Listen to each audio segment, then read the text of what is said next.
all you iRacers out there, and hopefully new iRacing Pavement Sprint car racers. Dirty Hillbilly Gorilla Dan Smith coming to you here with a quick little video about the new iRacing default setups that Jason Brown and I worked tirelessly on the last 2 seasons. And luckily enough, Steve Reese at iRacing went to bat for us, and they accepted them and got them put into the build for 2018 season 2. So I just want to give you a quick rundown on them and kind of prove that these are the setups that I personally ran in all of 2018 season 1 and the last half of 2017 season 4.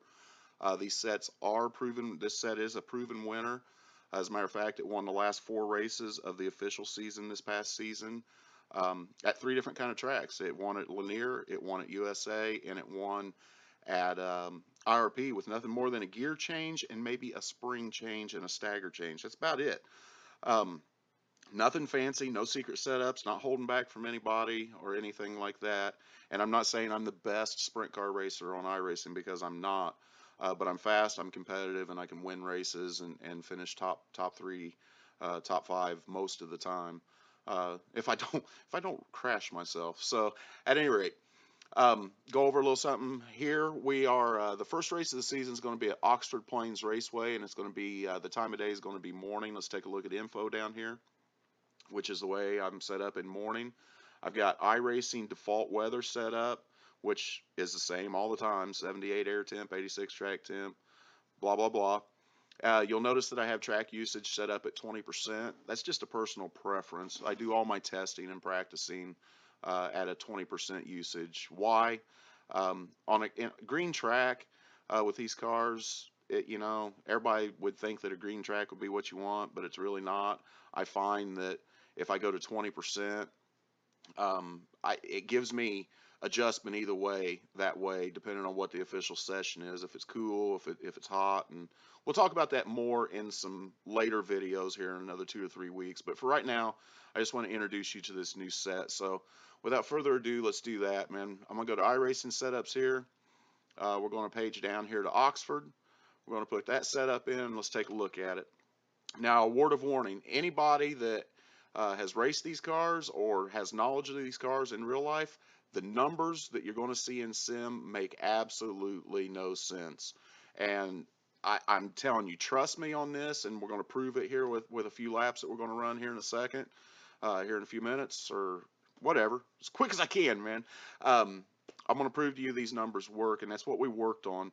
And the reason it's only one set and with some notes on adjustments to make is I'm a firm believer, and it works the same way in the real world. Once a team or a driver finds a baseline that the driver's comfortable with and is competitive with, they kind of stick with that, and then they make minor changes here or there given for any given track they're going to or conditions they're facing. Well, even though the numbers aren't real world, that's the approach that we went at making this set with. So looking at the right front and right rear tire pressures, those are kind of high for a 30 or 40 lap race, especially in the day. Those are more of a qualifying type setup. Air pressures in sim here. What I'm going to tell you right now, what you need to do come race time is take 2 to 3 pounds out of those right side tires.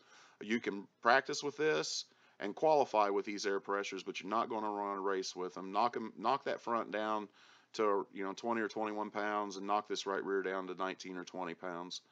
Moving on to the chassis, your steering box ratio, steering offset, those are kind of personal preference items, really, as well as your front brake bias. So you can kind of play around with those a little bit, but that's what I run right there.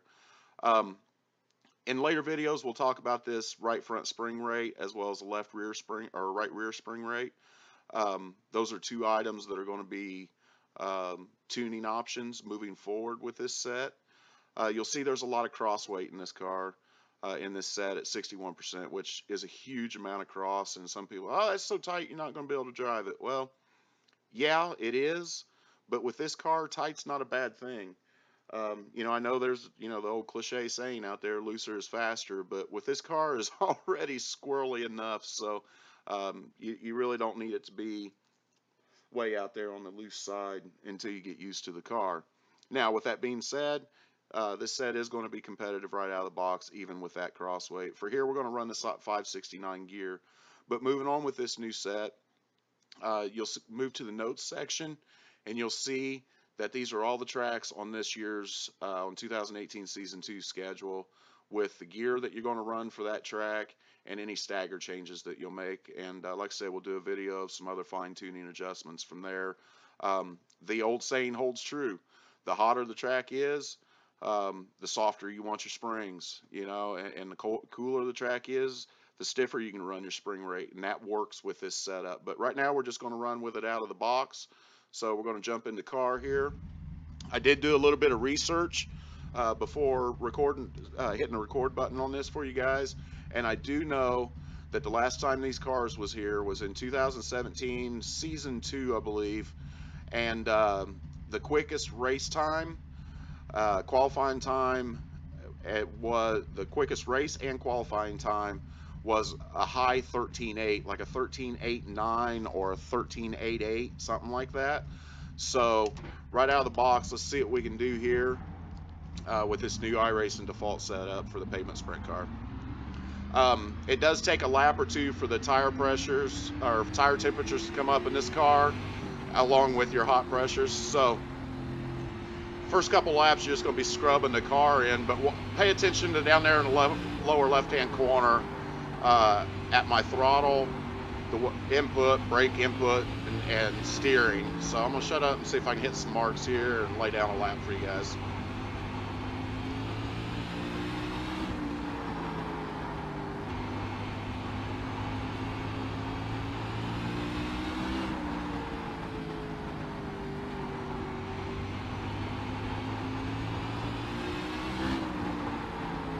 There's a 13.895 on the second lap. Just, you know, we're not even really got our tires up yet.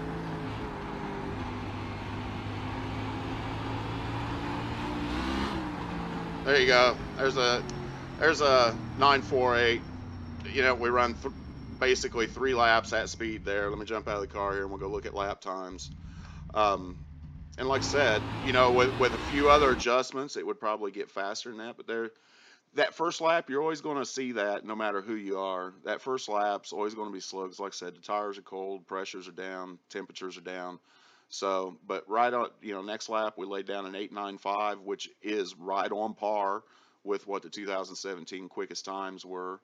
You know, and then we backed that up with a 9.48 where I didn't hit my marks. So, at any rate, man, I hope that proves that this new set is not just something that was thrown out and to the masses. And here, you know, try this out. The set is more stable. The set is competitive, and with just a little bit of seat time, learning how to drive the car, this car is so much different than any other car on the iRacing service, and it does take time to learn how to drive the car. You know, I hate to keep saying it, but the proverbial egg under the throttle pedal holds true, man. So if you can remember that and just kind of go with that and just practice, just take laps. And if you have any questions about the car or adjustments or anything like that, feel free to shoot Jason Brown or I a message. And with, you know, or how to improve these videos for you guys. And like I said, we'll get into more depth on how to tweak on this setup here in another 3 or 4 weeks. But yeah, we'll be back with a Stafford video for week number 2 sometime next week. So hope to see you guys all in the official splits on Tuesday night. That's the high strength of field night. It's Tuesday night, and depending on daylight savings time, it's either 8 or 9 p.m. Eastern Standard Time, adjust for Central and all that. So hopefully that helped you out a little bit and gave you a small introduction into these new iRacing default sets for the 2018 Season 2. Hope to see you at the track. Later. Get it.